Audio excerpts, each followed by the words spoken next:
శాస్త్రి గారి కోడళ్ళు. పూర్వం భోజరాజు ఆస్థానంలో సోమశాస్త్రి అనే పండితుడు ఉండేవాడు. ఆయనకు 3 కుమారులు. శాస్త్రి గారు తన కుమారులకు మంచి తెలివితేటలు, మాటకారితనము, సద్గుణాలు గల కన్యలను తెచ్చి పెళ్లి చేశాడు. వాళ్ళు అత్తమామలను సేవిస్తూ, భర్తలను పూజిస్తూ, అక్క చెల్లెళ్ల కన్నా అన్యోన్యంగా ఉంటూ తమలో తాము చతురంగా మాట్లాడుకునేవారు. భోజరాజుకు మారువేషంలో సాయంకాలం వేళ నగరంలో తిరిగే అలవాటు ఉండేది. ఒకరోజు చీకటి పడే వేళ ఆయన సోమశాస్త్రి గారి ఇంటి ప్రాంతానికి వచ్చేసరికి శాస్త్రిగారి కోడళ్ళు డాబా మీద కూర్చుని మాట్లాడుకుంటూ ఉండడం కనిపించింది. రాజు వారి సంభాషణ ఆలకించాడు. ఆ సాయంకాలం శాస్త్రిగారి కోడళ్ళు పనులన్నీ ముగించి చల్లగాలికి డాబా మీద చేరేసరికి దూరంగా ఎవరో మధ్యల బహుచక్కగా వాయిస్తూ ఉండటం వాళ్లకు వినిపించింది. ఆ వాయింపు కొంతసేపు విన్నాక పెద్ద కోడలు చచ్చినది ఎంత కమ్మగా ఉన్నదో అన్నది. అంతేకాదు, వేళా విశేషం కూడా కలిసి వచ్చింది లేవే అక్కయ్య అన్నది రెండో కోడలు. వేళా విశేషానికి తగినట్టు హస్తవాసి కూడా మహా మంచిది అన్నది మూడో కోడలు. రాజుకు ఈ మాటలు ఆశ్చర్యాన్ని కలిగించాయి. ఆయన రాజభవనానికి తిరిగి వెళ్లి మంత్రిని పిలిపించి ఆయనకు శాస్త్రిగారి కోడళ్ల సంభాషణ చెప్పి ఈ మాటలకు అర్థం ఏమై ఉంటుంది అని అడిగాడు. మంత్రి అంతా విని, ఆ అమ్మాయిలు చక్కగా వండిన మాంసం తిని దాన్ని గురించి మాట్లాడుకుంటున్నారు మహారాజా అన్నాడు. శాస్త్రిగారి కోడళ్ళు మాంసం తినడమే కాక దాని గురించి కూడా చెప్పుకుంటారా?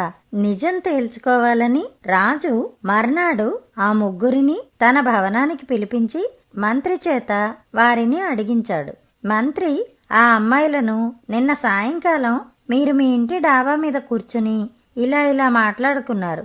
ఆ మాటలకు అర్థమేమిటో రాజుగారు తెలుసుకోగోరుతున్నారు, చెబుతారా అని అడిగాడు.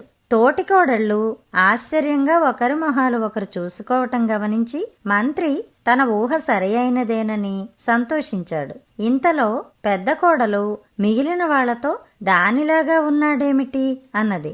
వెంటనే రెండో కోడలు మరి అవి ఏవి అన్నది. మూడో కోడలు అవి ఉన్నవాటికి ఉంటాయి, లేని వాటికి ఉండవు అన్నది.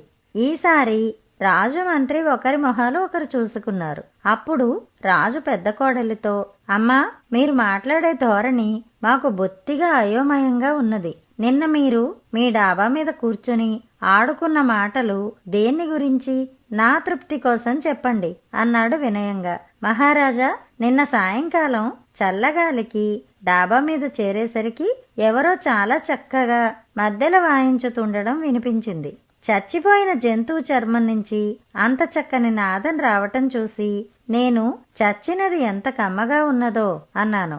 దానికి నా రెండో తోటి కోడలు మేము విని ఆనందించే వేళ కూడా కలిసి వచ్చింది కదా అన్నది. మా మూడో తోటి కోడలు వాయించేవాడి హస్తవాసిని కూడా మెచ్చుకున్నది అన్నది శాస్త్రి గారి పెద్ద కోడలు. ఆ తోటికోడళ్ల మాట చమత్కారానికి రాజు మెచ్చుకుని మీరు మా మంత్రిని గురించి అన్న మాటలు కూడా వివరించండి అని అడిగాడు. క్షమించండి మహారాజా, అది వివరించటం అంత మర్యాదగా ఉండదు. మా భాష మీకు అర్థం కాదన్న ధైర్యంతో అలా మాట్లాడుకున్నాం అన్నారు శాస్త్రి గారి కోడళ్ళు. మీరు ఏమనుకున్నా శిక్షించనని అభయం ఇస్తున్నాను. మీ మాటలకు అర్థం చెప్పండి అన్నాడు రాజు.